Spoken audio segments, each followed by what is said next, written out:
Bismillahirrahmanirrahim. Assalamualaikum warahmatullahi wabarakatuh. Assalamualaikum warahmatullahi wabarakatuh. Alhamdulillahirabbil alamin. Nahmaduhu wa nasta'inuhu wa nastaghfiruh wa na'udzu billahi min shururi anfusina wa min sayyiati a'malina. May yahdihillahu fala mudilla lahu wa may yudlil fala hadiya lahu. Asyhadu an la ilaha illallah wa asyhadu anna Muhammadan abduhu wa rasuluhu la nabiyya wa la rasula ba'dahu. Allahumma shalli ala Muhammad wa ala alihi wa ashabihi ajma'in wa man tabi'ahum bi ihsanin ila yaumil wa qala Allah ta'ala fi Qur'anil Karim a'udzu billahi minasy syaithanir rajim ya ayyuhalladzina amanu taqullaha haqqa tuqatih wa la tamutunna illa wa antum muslimun wa qala aydan tazawwadu fa inna khayra zadi taqwa. Alhamdulillah, segala puji bagi Allah Subhanahu wa taala pada kesempatan pagi hari ini kita diberi kesehatan dan kemampuan sehingga kita bisa hadir di majelis ini dalam rangka untuk bertawassul bil haq wa tawassul bis sabr, saling mengingatkan dalam kebenaran dan juga saling mengingatkan dalam kesabaran, serta kita mencoba untuk menelaah kembali tentang persoalan munakahat, terutama bagian saya adalah pada aspek perannya, jadi before-nya, sebelumnya. Nanti insya Allah setelah sesi saya sampai duhur akan dibahas oleh Ustaz Jasmul Nyawa tentang paskanya. Jadi mudah-mudahan nanti dua-duanya dapat, perannya dapat, paskanya dapat. Kadang-kadang kita perannya ini semangat, baru SMA bacanya tentang adab bermalam pertama, juga kemudian semangat sekali untuk memperistri anak orang. Tapi setelah sudah punya istri, ternyata bingung mau saya apakan istri saya. Banyak yang tidak diketahui setelah paskanya. Nah, kemarin kita sudah sekarang ini fenomenanya Islam itu sudah mulai masuk ke produk masyarakat kita. Adanya kitab-kitab pengajian, taklim, film, sinetron dan lain sebagainya. Kemudian peradaban Islam, budaya Islam itu sudah mulai diangkat, pelan-pelan sudah mulai kasar. Kalau dulu orang mikir pengen dapat istri, pengen dapat suami, istri logikanya berpacaran. Kalau saya suka sama kamu, saya datangi kamu, kemudian saya bilang aku seneng karo kowe, ini fotoku, kowe dalam orang jadi pacarku. Dulu seperti itu, tidak ada dikenal konsep Islam seperti apa. Sekarang akhwat sudah banyak pakai jilbab gede-gede, bahkan ada yang sudah mulai pakai cadar. Seiring berjalannya waktu, kemudian pemahaman tentang Islam ini meningkat, menjadi bagus. Akhirnya sekarang nikah itu sudah mulai banyak dikenal oleh remaja-remaja kita, oleh mahasiswa-mahasiswa kita yang biasanya dikenal dengan konsep ta'aruf. Padahal kalau misalnya Anda cari di sejarah Rasulullah, kalimat atau istilah ta'aruf itu memang tidak ada. Berkenalan itu memang tidak ada secara istilah. Jadi cari di kitab Rasul, di kitab sirah, di hadis tidak ada istilah ta'aruf itu. Nah, persoalannya adalah ketika Anda bergabung dengan teman-teman ikhwan atau mungkin bapak di atas sana bergabung dengan teman-teman akhwat, itu seolah-olah menggesa, menyegerakan pernikahan itu menjadi sebuah isu tingkat internasional. Jadi kalau ketemu sama ikhwan, kita kelihatan kita sudah punya jubah panjang, kumis sudah sangat lebat, kemudian jidat sudah sangat hitam, panggilannya sudah ikhwan. Seolah-olah pertanyaan yang paling wajar adalah kapan menikah, digesa ke arah situ. Padahal orang tidak melihat apakah dia mampu menikah apakah tidak. Yang penting ketika kamu sudah jadi ikhwan, celana kamu sudah cingkrang, peci kamu sudah selalu nempel di kepala, hafalan Quran kamu sudah banyak, pertanyaan kapan nikah itu sudah sangat wajar. Apalagi bagi para akhwat usia 18, 19, 20, 21, itu sudah banyak sekali pertanyaan-pertanyaan dari kakak-kakaknya, dari pemubiannya, kapan anti menyempurnakan separuh agama anti.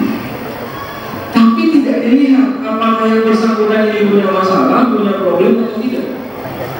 Beda dengan zaman Rasulullah. Rasulullah ketika memiliki seorang pembantu, asisten pribadi bernama Rabi'ah, Robi'ah ini kemudian ditanya sama Rasulullah, Robi'ah, ta'al, kesini.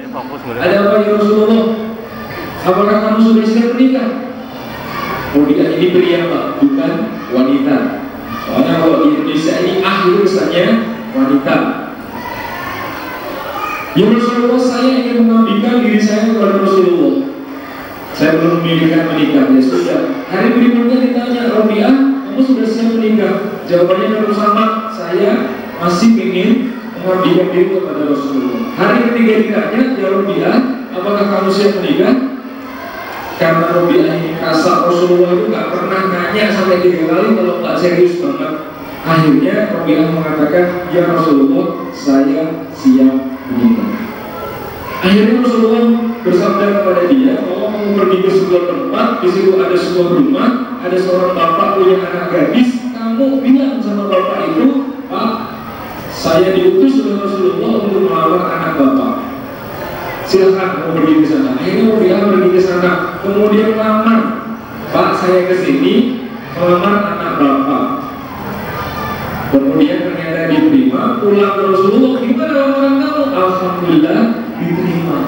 Cuma ternyata masalah baru berubah setelah lamar adalah ditanya sama Rasulullah, kamu punya mahar apa? Bapak para akhwat di atas sana yakinlah bahwa sebenarnya para ikhwan di bawah sini tidak segera melamar Anda, itu karena terbayar mahar yang sangat luar biasa mahal. Seperangkat alat sholat, komplit gitu ya, ada mikrofon, ada mic, ada kubah, ada toilet, ada tempat duduk, ada karpet, ya kan? Ini alat sholat Pak, ya kan? Kalau cuma alat sholat dibayangin cuma sajadah semua kena, insya Allah yang bapak-bapak tadi ngacung itu bisa sampai 4, ya kan? Persoalannya tidak semudah itu. Akhirnya ditanya, ya Robi'ah, kamu diterima? Diterima. Terus mahar kamu apa? Itulah masalahnya ya Rasulullah, saya tidak punya mahar.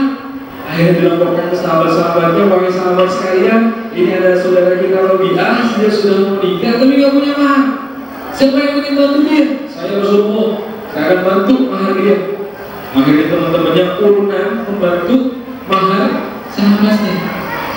Terus ketika nanti kamu sudah menikah, kamu mau tinggal di mana? Nah itu juga masalahnya Rasulullah, saya nggak punya tempat tinggal. Akhirnya teman-temannya, saya sediakan tanah, ya. Saya dindingnya, saya pintunya, saya jendelanya, saya atapnya. Mereka bahu-bahu meringankan saudaranya. Itu yang terjadi di zaman sahabat. Tidak ada ikhwan yang dibully, ya. Sekarang ikhwan dibully. Ini sebelum nikah dipikir, gitu kan? Semuanya sudah nikah, tapi tidak dilihat ke dalamnya. Kenapa dia tidak menikah? Mungkin seorang ikhwan itu menunda pernikahannya karena memang nggak punya duit. Jangankan menikah, beli mukena sama seperangkat alat sholat, orang makan aja Senin Kemis, gitu kan? Jangankan mikir tentang rumah, kontrak aja susahnya belum naik. Bahkan kemarin sempat ada sebuah ilustrasi di internet itu ya, kalau ada sekiranya pengen menikah saat mapan, wes itu lama banget ya. Nah rumah itu minimal sekarang 150 juta, mobil minimal 100 juta, 250 juta, belum lagi nanti hal-hal yang lain total 300 juta. Kalau misalnya kamu nikah tunggu punya uang 300 juta, sedangkan gajimu 1 juta per bulan, berarti kamu butuh 300 bulan. 300 bulan itu berapa tahun? Hitung aja sendiri, itu kalau tidak pakai makan. Gaji langsung lebih gitu ya. Malah katanya betul. Nah, pada saat kita bicara masalah pernikahan ini, satu hal yang harus diluruskan adalah satu, nggak ada istilah pacaran Islami. Mau Anda ta'aruf, tapi ta'aruf Anda digantung, nama-nama di atas cuma dikasih PHP, beri harapan palsu, gitu ya. Cuma dijanjiin yang lebih, yang solihah. Apa kalau disebut solihah itu sudah langsung kendul pertahanannya, gitu kan? Insya Allah saya akan mendatangi kamu ketika saya sudah lulus kuliah. Kalau sudah seperti itu, kesannya bahwa keduanya itu berhak untuk saling menjanjikan satu sama lain. Itu yang kita sebut sebagai tunangan Islami. Itu tidak ada. Apalagi pacaran Islami ta'aruf tapi jangka waktunya tidak jelas. Ta'aruf sudah semester 1, sekarang semester 8 belum diapa-apain gitu. Itu bukan ta'aruf itu. Hapus-hapus sebenarnya pseudo ta'aruf. Ta'aruf abal-abal gitu kan. Ta'aruf KW1 ya. Bukan asli. Jadi satu hal yang harus disiapkan itu kalau di situ yang memang nggak bisa lihat ya. Satu, ketika nanti antum sudah mantap ingin menyempurnakan Saudi, itu sebaiknya satu, coba siapkan mental antum dulu, terutama yang iman, karena ada itu yang nembak apa? Jarang akhwat yang nembak Anda, apalagi di Jawa tidak ada akhwat yang seberani akhwat Nasor yang berani langsung nembak ikhwan yang menurut dia solid. Kalau di Semarang saya pikir tidak ada yang berani kecuali pakai SMS ya. Itu pun nanti ngakunya SMS-nya nyasar. Maaf satu nomor gitu ya. Nah, jadi di sini itu Anda harus siap ditolak dan siap diterima. Jangan cuma sekedar merasa siap diterima doang. Yang kedua, siap menafkahi dan siap dinafkahi. Mau kayak apa hebatnya calon istri Anda S1, S2, S3, tapi dia harus paham posisi bahwa istri itu dinafkahi, bukan menafkahi.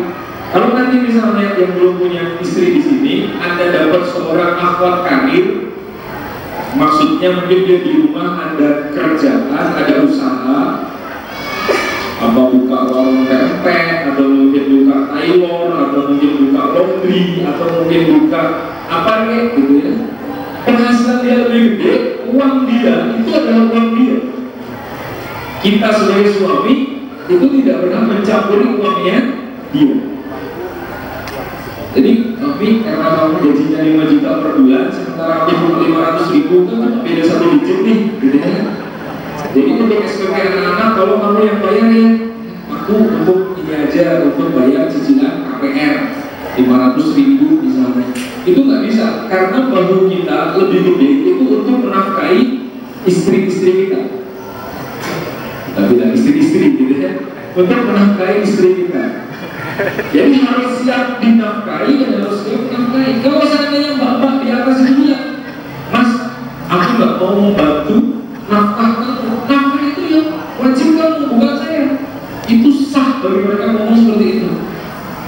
Meskipun kamu menghasilkan 300.000 per bulan, ya kan 500.000, 1 juta kembang kempis, terus nih, gue bantu aku golek duit. Kalau seandainya umi di atas itu, umi goreng dan umi rebus, ya kan? Itu bilang, maka berarti saya mau fokus hafal Quran, itu sah bagi dia. Oh mana ya? Ya wes, ya kan? Itu nggak bisa ngapa-ngapain. Karena itu hak mereka untuk tidak mencari maisha. Mencari maisha itu di tangan kita. Adapun kalau seandainya bapak di atas itu menjadi istri kelak dan ingin membantu suaminya, dipersilahkan asal tidak nabrak syar'i. Yang salah itu kan kadang-kadang suaminya sudah bekerja, tapi istrinya disuruh kerja di faktor-faktor non domestik. Jadi harus kerja di pabrik, di mana di situ ada iktilat, di mana di situ campur baur, akhirnya kehormatannya turun. Itu yang salah suaminya. Yang berikutnya, siap memimpin dan siap dipimpin. Kalau beda pendapat itu nggak